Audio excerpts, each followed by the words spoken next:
कि जो सब्जेक्ट आपको टफ लग रहा है उसको भी इजी बना दूंगा। बस ये वीडियो आप लास्ट तक देख लो। फिजिक्स में भी बिना पढ़े 70 में 65 प्लस दिला दूंगा। Hello students, welcome back to my channel Shubham lecturer. तो स्टूडेंट, अगर आपको भी फरवरी 2026 में फिजिक्स का पेपर देना है, क्लास 12 फिजिक्स का पेपर देना है ना, और आपको फिजिक्स से डर लग रहा है कि सर मुझे फिजिक्स में कुछ भी नहीं आता, मुझे तो फिजिक्स का पी भी नहीं पता, फिर हम आखिर बोर्ड एग्जाम में लिखेंगे क्या? तो आज के इस वीडियो में मैं आपको बताऊंगा कि बिना पढ़े क्लास 12 फिजिक्स की कॉपी में हम कैसे जाकर लिखेंगे ताकि अपने क्लास का जो सबसे तेज स्टूडेंट है ना उससे भी ज्यादा नंबर मेरा आए। तो बस ये एक वीडियो शुरू से लेकर लास्ट तक देख लेना। मैं गारंटी लेता हूं, अगर आपकी फिजिक्स की तैयारी बहुत अच्छे से नहीं हुई है या बहुत कम हुई है या बिल्कुल भी नहीं हुई है, फिर भी आप फिजिक्स में 70 में 65 प्लस लेकर आओगे। आज मैं कोई फिजिक्स का पेपर ओपर नहीं बताऊंगा। आज मैं बताऊंगा कि मान लो जब आप पेपर देने जाओगे, एग्जाम हॉल में बैठे हो, सन्नाटा है और आपके सामने फिजिक्स का पेपर है, फिजिक्स में कुछ आ ही नहीं रहा है, फिर भी आप इन क्वेश्चंस का आंसर कैसे देंगे? कैसे आप बहुविकल्पीय प्रश्नों का आंसर देंगे ताकि 6 नंबर मिल जाए? कैसे आप इन अतिलघुत्तरीय प्रश्नों का आंसर देंगे? कैसे आप 2-2 नंबर वाले, 3-3 नंबर वाले क्वेश्चन का आंसर देंगे? वो सब मैं इस वीडियो में बताऊंगा। आप 10 से 15 साल पुराने टीचर से, जो फिजिक्स का टीचर है ना, उससे जाकर पूछ लेना कि सर फिजिक्स का ये ट्रिक काम करेगा? वो भी यही कहेंगे हाँ भैया ये ट्रिक काम करता है। तो देखो 2026 फिजिक्स का ये पेपर है, आपका पेपर कोड है 346 पीपी। यहां पे अपना नाम लिख देना जो आपके मम्मी पापा ने आपको प्यार से दिया है। भैया मेरा नाम है शुभम गोस्वामी, तो मैं शुभम गोस्वामी लिख दूंगा। ठीक है, ये पूरा पेपर मैं मानकर चल रहा हूं कि मैं क्लास 12 में हूं, पेपर एग्जाम हॉल में बैठा हूं, मुझे इस पेपर में कुछ नहीं आ रहा है। ठीक है, फिर भी आप कॉपी में कैसे लिखेंगे? सब यही पूछेंगे भाई तूने कैसे किया। बहुत सारे बच्चे होते हैं आपके आसपास, हमेशा घूमते रहते हैं, लेकिन जब उनका रिजल्ट आता है ना, वो फिजिक्स में 70 में 65 60 55 ऐसे लेकर आते हैं। आप भी लेकर आओगे। बस ये छोटा सा वीडियो 10 मिनट तक देख लो भाई, काम खत्म। देखो समय 3 घंटे 15 मिनट रहेगा, कुछ नोट दिए जाएंगे, 15 मिनट आपको क्वेश्चन पेपर पढ़ना है। आपको तो नोट मिल गया भाई, हमें आप प्यार दे दीजिए, बस वीडियो को लाइक कर दीजिए, चैनल को सब्सक्राइब कर दीजिए, ताकि ऐसे ही मैं आपके लिए क्लासेज सारे सब्जेक्ट का लेकर आऊं। ठीक है, तो देखो निर्देश दिए गए हैं कि यह प्रश्न पत्र 5 खंड में होगा, आ बा सादा या।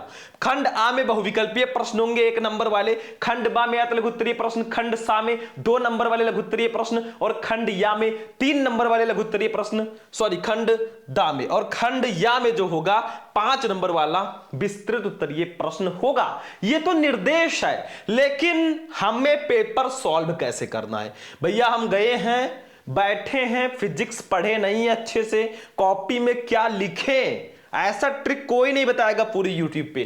तो देखो खंड आ, सबसे पहले बहुविकल्पीय प्रश्न की बात करते हैं। 6 क्वेश्चन रहेंगे, 1-1 नंबर के, 6 नंबर आपको इसके लिए मिलेंगे भाई, बिल्कुल फ्री के नंबर हैं। इसके लिए ट्रिक क्या है? देखो इस प्रश्न पत्र के प्रत्येक खंड में 4 विकल्प दिए गए हैं, सही विकल्प चुनकर उसे अपनी उत्तर पुस्तिका में लिखिए। जैसे ये वाला क्वेश्चन है, 100 माइक्रोफैरड धारिता वाले संधारित्र को 10 वोल्ट तक आवेशित करने पर उसमें संचित ऊर्जा कितनी होगी? आपके पास ऑप्शंस हैं 4, लेकिन आपको सही आंसर नहीं पता है। तो सबसे पहले मैं एक ट्रिक बताऊं, अगर आपको बहुविकल्पीय प्रश्नों में 6 क्वेश्चन में से 4 क्वेश्चन या 3 क्वेश्चन आ रहा है, तब तो आप इसको पहले सॉल्व करो, और अगर नहीं आ रहा है तो पहले बहुविकल्पीय प्रश्नों को मत सॉल्व करो। आप पेपर को पढ़ो पहले, कोई भी ऐसा क्वेश्चन हो जो आपको बिल्कुल आ रहा है ना, उसको स्टार्टिंग के पेजेस में लिखो, क्योंकि स्टार्टिंग के पेज जो है कॉपी चेक करने वाले जो एग्जामिनर होते हैं बहुत ध्यान से चेक करते हैं। तो स्टार्टिंग के पेजेस में हो सके तो सही आंसर लिखो।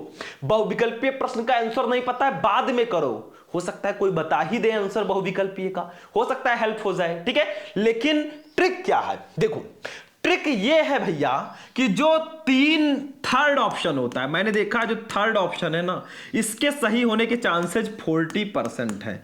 जो सेकंड ऑप्शन है इसके सही होने के चांसेस 30% है। जो फर्स्ट ऑप्शन है इसका 20% होता है, ठीक है। और जो फोर्थ ऑप्शन है इसका 10% सही होने का चांस होता है। ये ट्रिक है, लेकिन हर जगह ये ट्रिक काम नहीं करेगा। देखो, आप ऑब्जेक्टिव क्वेश्चन को थोड़ा बाद में करना ज्यादा बेटर रहेगा, हो सकता है आपकी हेल्प हो जाए। नहीं हो रही है भाई, ट्रिक लगाओ। जैसे देखो, ये वाला क्वेश्चन है 100 माइक्रोफैराड धारिता वाले संधारित्र को 10 वोल्ट तक आवेशित करने पर इसमें संचित ऊर्जा कितनी होगी। इसका फर्स्ट ऑप्शन सही है। देखो, इस पूरे पेपर को मैं सॉल्व करवा चुका हूं, डिस्क्रिप्शन में मैं लिंक दे दूंगा, वहां से जाकर देख लेना डिटेल में। लेकिन आज मैं आपको यह बता रहा हूं कि पेपर में आपको कुछ आ नहीं रहा है, फिर भी कॉपी लिखोगे कैसे, वो मैं बता रहा हूं। तो देखो, इसका फर्स्ट ऑप्शन सही है, जिसके चांसेस 20% होते हैं, ठीक है।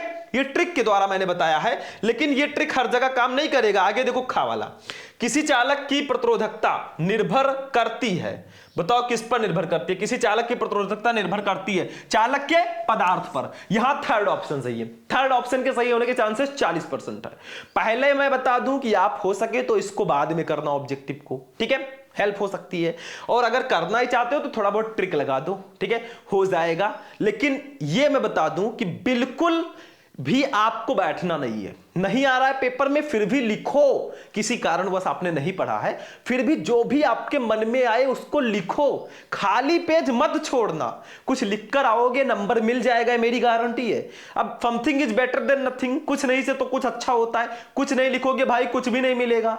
लिख दोगे, नंबर दे देगा एग्जामिनर, ये मेरी गारंटी है, ठीक है। अगर नहीं आ रहा है तो मैं ये भी सजेशन दूंगा कि अभी समय है, आप पढ़ लो, सिर्फ ट्रिक के भरोसे मत बैठो। लेकिन जब नहीं पढ़ पा रहे भाई तो ट्रिक तो काम आएगा ही। गा देखो, लेंज का नियम किसके संरक्षण के नियम के अनुरूप उत्पन्न होता है। ऊर्जा संरक्षण। देखो, यहां पर भी थर्ड ऑप्शन सही है, 40% चांसेस है भाई थर्ड ऑप्शन के। घा वाला देखो क्या है, वो घटना जो प्रकाश की अनुप्रस्थ तरंग प्रकृति दर्शाती है, ध्रुवण है भाई। इसका चांसेस है 40%, तो थर्ड यहां पर भी सही है। अंगा देखो, पी प्रकार का अर्धचालक बनाने के लिए शुद्ध जर्मेनियम में मिलाया जाने वाला द्रव्य एल्यूमिनियम है, थर्ड ऑप्शन इसका भी सही। तो थर्ड के सही होने के चांसेस थोड़ा ज्यादा होते हैं। चा देखो, किसी गतिमान कण से संबद्ध डी ब्रोगली की तरंगदैर्घ्य निर्भर करती है आवेश पर, यहां सेकंड सही है, ठीक है। तो एक चीज याद रखना, सबसे पहले आप ऑब्जेक्टिव को अगर करना ही है तो सही, अगर आपको 4 आंसर पता होगा 6 में से, तब तो उसको पहले करना, नहीं तो आप उसको छोड़ देना बाद के लिए, ठीक है। अगर बाद में भी हेल्प नहीं मिल रही है तो ये ट्रिक लगा देना, ठीक। ये है फिर असली ट्रिक तो यहां पर काम करता है। देखो, इन सबका अगर पीडीएफ चाहिए, आप लोग चाहते हो भाई पीडीएफ दे दो इंपॉर्टेंट वाले, वही पढ़कर हम टॉपर बन जाए भाई, प्ले स्टोर से शुभम लेक्चरर ऐप डाउनलोड कर लो, ठीक है। वहां से आप ज्वाइन कर सकते हो, या फिर आप मेरे नंबर पर कांटेक्ट कर लेना 9918332305। ये मेरा व्हाट्सएप नंबर है, इस पर कांटेक्ट कर दोगे, मैं आपको सारी चीजें प्रोवाइड करा दूंगा। पूरे चांसेस हैं भाई, ठीक है, आग लगा के आएंगे इस बार फिजिक्स में। देखो, खंड बा की बात करें, 6 नंबर के 6 क्वेश्चन, एक नंबर के 6 नंबर यहां पर भी मिलेंगे। ये हलवा होते हैं, 2-2 लाइन में आंसर लिखना, 1 नंबर का है, कितना बड़ा लिखोगे। एक चीज और याद रखना, छोटे छोटे क्वेश्चंस पर टाइम बर्बाद नहीं करना है। आप हो सके तो बड़े वाले क्वेश्चंस को पहले टारगेट करो, बड़ा मुर्गा पहले ढूंढो, ताकि नंबर ज्यादा मिले। 3 नंबर वाला क्वेश्चन कर रहे हो, लिख दोगे, 1.5-2 नंबर तो मिल ही जाएगा, ऐसा मैं कह रहा हूं, ठीक है। दूसरे का देखो, समविभव पृष्ठ से क्या तात्पर्य है। भैया, समविभव पृष्ठ क्या होता है। अब मान लो आपको आंसर नहीं आ रहा है, खंड बा हेडिंग डालो, प्रश्नोत्तर संख्या 2 का डालो, ठीक है। समविभव पृष्ठ एक प्यारा सा हेडिंग डालो, फिर क्या लिखना है वो मैं बताऊंगा। लेकिन एक चीज और ध्यान रखो, खंड आ आपने कर लिया, खंड बा जब आप करें ना तो नेक्स्ट पेज से स्टार्ट करें, उसी पेज में नीचे नहीं करना है कि खंड आप कर रहे हो उसी के नीचे खंड बा हेडिंग डाल दो, नहीं, अलग अलग खंड अलग अलग पेज से स्टार्ट करना, नहीं तो नंबर कट जाएगा, ठीक है। तो ये देखो, समविभव पृष्ठ, प्रश्नोत्तर संख्या डाला, समविभव पृष्ठ हेडिंग डाला, नाम में ही आंसर छिपा है। समविभव मतलब समान विभव, तो लिख दो, ऐसा पृष्ठ जिसके प्रत्येक बिंदु पर विभव समान हो समविभव पृष्ठ कहलाता है। ये ट्रिक है। देखो, 1 नंबर मिल गया, इसका सही वाला आंसर भी मैंने लिखा है, ये देखो नीचे सही वाला। किसी वैद्युत क्षेत्र में खींचा गया वो पृष्ठ जिस पर स्थित सभी बिंदुओं पर विद्युत विभव बराबर हो समविभव पृष्ठ कहलाता है। ये सही आंसर है। तो आपके क्वेश्चन में ये आंसर छिपा है, आपको आंसर नहीं आ रहा है, लेकिन समविभव समान विभव, तो ऐसा पृष्ठ जिसके सभी बिंदुओं पर विभव समान हो, समविभव पृष्ठ कहलाता है। एक नंबर में इतना बड़ा ही लिखना है। हो गया कंप्लीट। दूसरा, सेल के आंतरिक प्रतिरोध से आप क्या समझते हैं? अब आप क्या करो, प्रश्नोत्तर संख्या 2 का खा डालो, हेडिंग डालो सेल का आंतरिक प्रतिरोध, ब्लू पेन उठाओ और लिखना शुरू कर दो। नहीं आ रहा है बिल्कुल भी आंसर, लिख दो सेल का आंतरिक प्रतिरोध सेल के अंदर धारा में के प्रवाह में घोल अवरोध उत्पन्न करता है। मतलब 2-3 लाइन में जो आपके मन में आ रहा है लिख दो। बैठना नहीं है, लिखते रहना है। ऐसा नहीं कि आप छोड़ के आए, कुछ भी नहीं आता फिर भी सारे क्वेश्चन आप अटेम्प्ट करो। कॉपी भरे रहोगे ना तो एग्जामिनर को भी लगेगा भाई इसने मेहनत किया है, आपको नंबर दे देगा। और अगर कुछ लिखोगे ही नहीं वो कैसे नंबर देगा? बाद में रीचेक होती है कॉपी, तब वो फंस जाएगा कि भाई कुछ लिखा नहीं था कैसे पास कर दिया। लिखोगे नंबर मिल जाएगा, ये ध्यान रखना, कॉपी आपकी भरनी चाहिए। अगला देखो गा वाला, इसका भी आंसर मैंने नीचे लिख दिया है एक्चुअल वाला। ये इसका एक्चुअल आंसर है। जब किसी सेल की प्लेटों को तार द्वारा जोड़ देते हैं तो तार में विद्युत धारा सेल की धन प्लेट से ऋण प्लेट की ओर तथा सेल के अंदर उसके घोल में ऋण प्लेट से धन प्लेट की ओर बहती है। इस प्रकार सेल की दोनों प्लेटों के बीच सेल के भीतर विद्युत धारा के प्रवाह में घोल द्वारा उत्पन्न अवरोध को सेल का आंतरिक प्रतिरोध कहते हैं। मैं रियल वाला आंसर भी बता देता हूं ताकि ट्रिक और रियल दोनों आपको पता चले। अगला, एम्पियर का परिपथीय नियम लिखिए। भाई नियम जितने भी हैं सब पढ़ लो। देखो मैंने फिजिक्स के 70 टॉपिक आपको बताए हैं, पूरे बुक के 70 टॉपिक। अगर आप किसी तरह वो 70 टॉपिक पढ़ लेते हो ना, फिर आपको ट्रिक लगाने की जरूरत ही नहीं पड़ेगी, फिर आपका फिजिक्स कंप्लीट है। 50-60 नंबर तो ऐसे ही आ जाएंगे। आप लोग सर्च करना class 12 physics important topic Shubham lecture, आपको वीडियो मिल जाएगा। या तो सभी बच्चे कमेंट करेंगे पीडीएफ, जितना कमेंट आएगा उतनी जल्दी मैं पीडीएफ उसका दे दूंगा। वो सारे टॉपिक तैयार कर लो, काम खत्म है। तो देखो एम्पियर का परिपथीय नियम लिखिए। प्रश्नोत्तर संख्या 2 का गा डालो, एम्पियर का परिपथीय नियम, हेडिंग डालो, लिखते चले जाओ। एम्पियर जो है धारा का मात्रक है, एम्पियर का परिपथीय नियम, ऐसे जो भी आपके मन में आ रहा है लिख दो ब्लू पेन से, ठीक है, जरूरी नहीं है। वैसे इसका एक्चुअल आंसर यहां पे दिया गया, ये देखो एम्पियर का परिपथीय नियम। किसी बंद वक्र के पड़ता चुंबकीय क्षेत्र की तीव्रता का रेखा समाकलन उस बंद वक्र द्वारा घिरे क्षेत्रफल में से गुजरने वाली कुल विद्युत धारा का म्यू0 गुना होता है, जहां म्यू0 है निर्वात की निरपेक्ष चुंबकशीलता।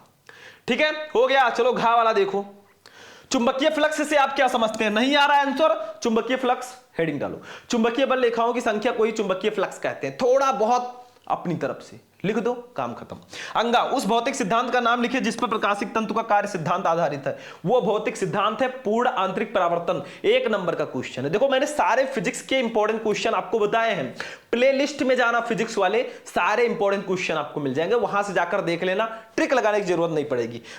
देहली आवृत्ति से क्या समझते हैं? तो देहली आवृत्ति हेडिंग डाल के जो भी आपको आता है लिख दो। फिजिक्स में जहां आपको लगे फिगर बनाना चाहिए ना, वहां फिगर बना दो। जैसे ये देखो देहली आवृत्ति क्या है, तो यहां पे इसका आंसर दिया गया, ये देखो आपतित प्रकाश की वो न्यूनतम आवृत्ति, ध्यान से समझो, आपतित प्रकाश की वो न्यूनतम आवृत्ति जो किसी धातु से प्रकाश इलेक्ट्रॉन का उत्सर्जन कर सके, देहली आवृत्ति कहलाता है। इसे म्यू0 से प्रदर्शित करते हैं। ठीक है, तो थोड़ा बहुत जितना हो सके आप क्वेश्चंस को कवर कीजिए। नहीं कवर हो रहा है तो आपके पास ट्रिक है, हेडिंग डालो, थोड़ा उसी से रिलेटेड लिख दो। वो भी नहीं लिख पा रहे हो, एकदम से प्रॉब्लम में हो, तो भाई क्वेश्चन नीचे वाले जो क्वेश्चंस है ना उसको उठाकर आंसर में लिख दो। ये भी ट्रिक है, सीक्रेट में बता रहा हूं। ठीक है, मतलब मान लो इसका आंसर आपको नहीं आ रहा है, ठीक है, तो आप नीचे जो क्वेश्चंस हैं बड़े बड़े वाले लॉन्ग क्वेश्चन ना, उसको ही उठाकर इसी में लिख दो।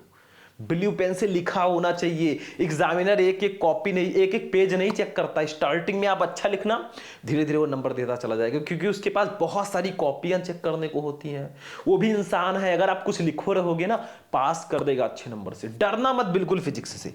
ठीक है, तो 6 क्वेश्चन हमारे हो गए हैं अति लघुत्तरीय प्रश्न 1-1 नंबर वाले। ठीक है, अगला देखो बच्चों, चलते हैं अपने लघुत्तरीय प्रश्नों पे जो 2-2 नंबर वाले हैं। ये देखो खंड 7, ये 2 नंबर वाले लघुत्तरीय प्रश्न है। टोटल 4 क्वेश्चन रहेंगे, 8 नंबर आपको इसके लिए भी मिल जाएगा।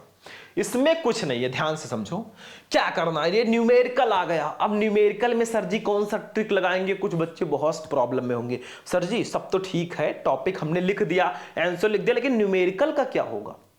न्यूमेरिकल्स में भी कुछ ट्रिक्स होते हैं क्या? तो देखो ध्यान से, जैसे तीसरे का एक अनंत लंबाई के एक समान आवेशित सीधे तार का रैखिक आवेश घनत्व 10 × 10⁸ कूलाम प्रति मीटर है। तार से 2 सेंटीमीटर दूर उत्पन्न विद्युत क्षेत्र की तीव्रता निकालिए। एक काम करो, क्या करो, प्रश्नोत्तर संख्या 3 का डालो, पहले खंड सा डालो, प्रश्नोत्तर संख्या 3 का डालो। देखो न्यूमेरिकल के ट्रिक क्या है, देखो आपको दिया गया है रैखिक आवेश घनत्व, तो लिखो रैखिक आवेश घनत्व बराबर 10 × 10⁸ कूलाम प्रति मीटर।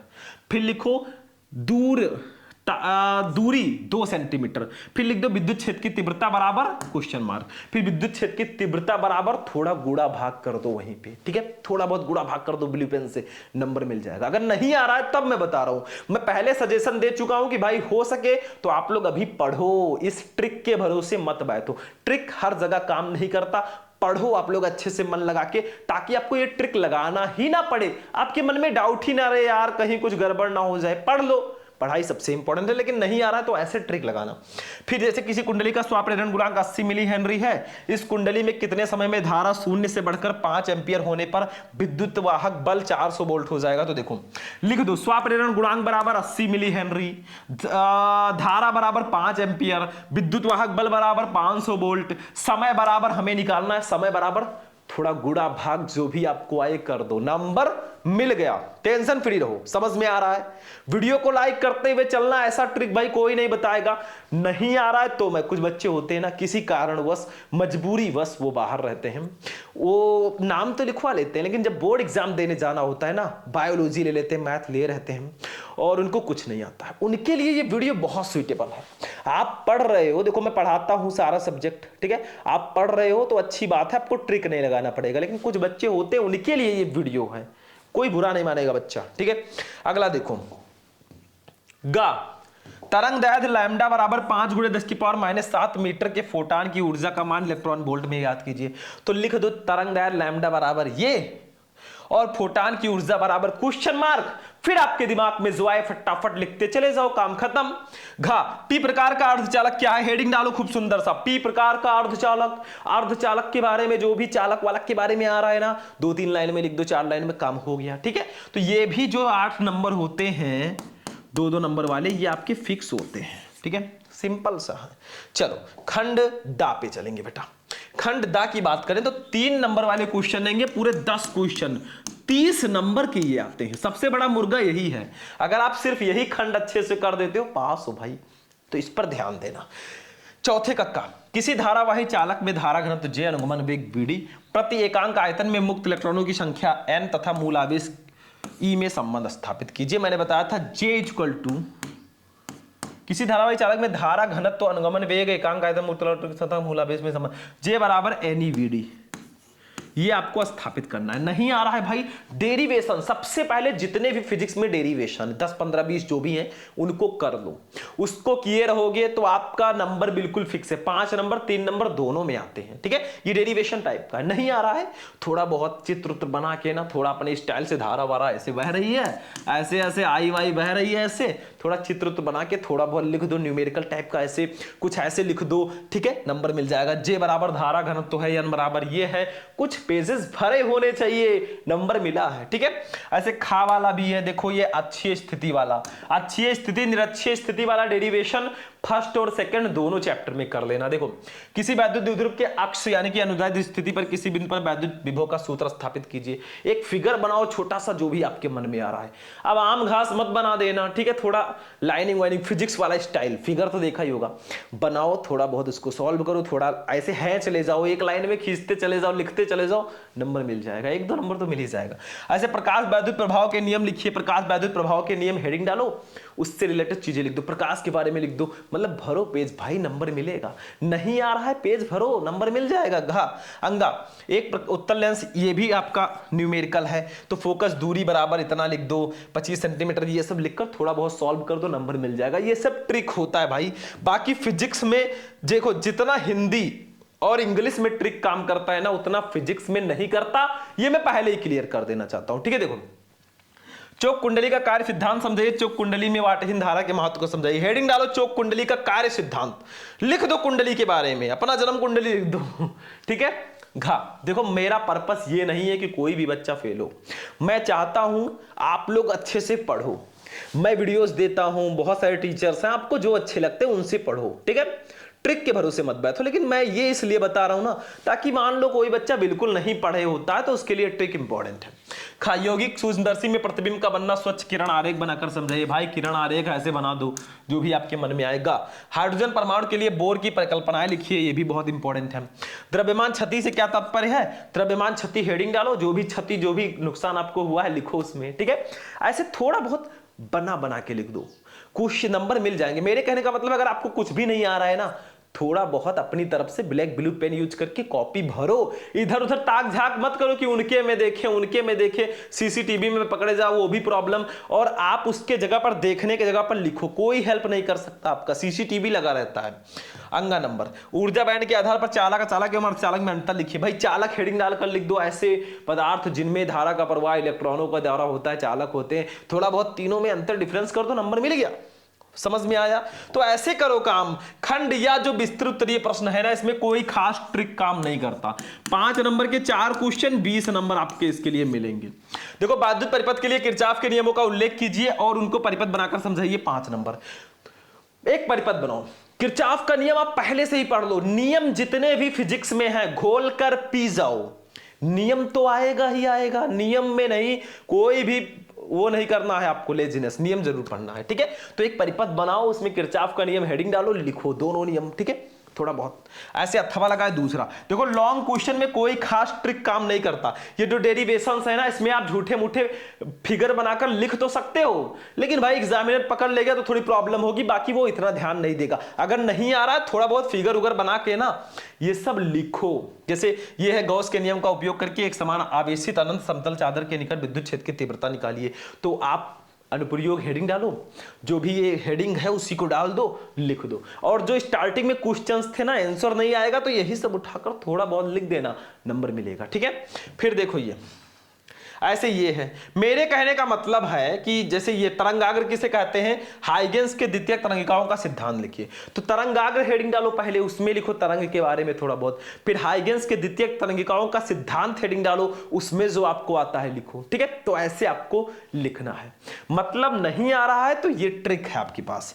अगला देखो 9 नंबर, ये हाइड्रोजन परमाणु के लिए ऊर्जा स्तर आरेख खींचे तथा स्पेक्ट्रमी रेखाओं की लाइमन बामर तथा पास्टन श्रेणियों की उत्पत्ति समझाइए। इन श्रेणियों में कौन सी स्पेक्ट्रम के दृश्य भाग में मिलती हैं, ठीक है। तो अपने हिसाब से जो भी आ रहा है लिखो, इन सबको हेडिंग डाल डाल के लिख दो। लाइमन श्रेणी, बामर श्रेणी, पास्टन श्रेणी की उत्पत्ति हेडिंग डाल डाल के लिख दो, नंबर मिलेगा, ठीक है। तो ये है। अब लास्ट में मैं ये कहना चाहूंगा, देखो फिजिक्स जो है, फिजिक्स की अगर हम लोग बात करें भाई, फिजिक्स एक ऐसा सब्जेक्ट है ना जिसमें जो ट्रिक है, ट्रिक जो मैंने बताया है, ट्रिक ये सिर्फ 40-50% काम करेंगे। पूरी तरह फिजिक्स में ट्रिक काम नहीं करता। हिंदी में मैंने देखा कि ट्रिक काम करता है ज्यादातर। हिंदी में कैसे पास हो मैंने बताया, इंग्लिश में भी ट्रिक काम करता है, लेकिन फिजिक्स केमिस्ट्री में ट्रिक काम नहीं करता। बायोलॉजी में भी थोड़ा बहुत करेगा। तो फिजिक्स में आप ट्रिक के भरोसे मत बैठो, अभी आपके पास समय है, पढ़ लो, ठीक है। जब आप एग्जाम हॉल में जाओगे कोई क्वेश्चन नहीं आएगा तो आप इनमें से ट्रिक लगा देना, ठीक है। लेकिन सिर्फ ट्रिक के भरोसे फिजिक्स में पास नहीं हो सकते, ये मैं लास्ट में कंक्लूजन आपको बोल दे रहा हूं, ठीक है। तो ये चीज जरूर करना। बाकी मैंने बता दिया भाई जो मुझसे पॉसिबल था। बाकी आपको वीडियो कैसा लगा? वीडियो पसंद आया वीडियो को लाइक कर देना, चैनल पर नए हो तो चैनल को सब्सक्राइब कर लेना। चलते हैं, फिर मिलेंगे किसी नेक्स्ट वीडियो में नेक्स्ट टॉपिक के साथ। तब तक के लिए जय हिंद।